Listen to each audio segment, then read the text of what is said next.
bayına, Cana Kırgız Respublikası'nın hükümetinin Narin oblusundaki ökülçülüğünün kısmatkarları,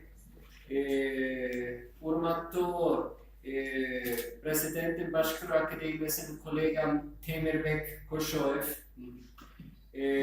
Kımbattu Hansaylı Fondu'nun stipendiyatları, çanık bitiricileri, Urmattu İbrahim'a Çarkınay'ın birinciden Çorumuşu'ga kelip upakıttın astıgına Karabas'tan istikabil alganınızlarga çok irazıçılık bildiririz.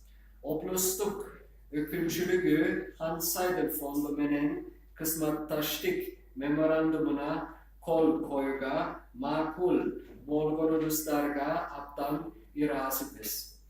Ankene bol gelişim biz için aptan manilü çana öz ara bolgon hareketlenini çındaydı. Bizden bitiricilerden kesiplik ösüşünü çok kömök olurdu. Bu memorandum natiçalığı işke aşışına biz işenibiz. Fondun bitiricilerini koldo körsötünüzdü suranıbız. Alar öz tarafından oblustun önüşünü çok salimin koşup de oluyoruz.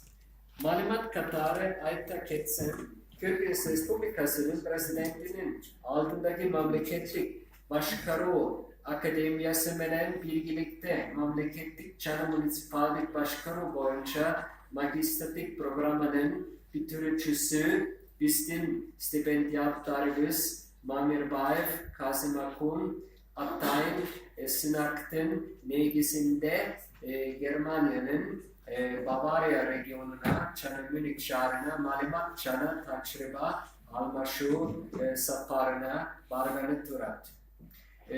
Fond mümkün buluşunca Narin oblusundaki stipendiyatlardan potansiyel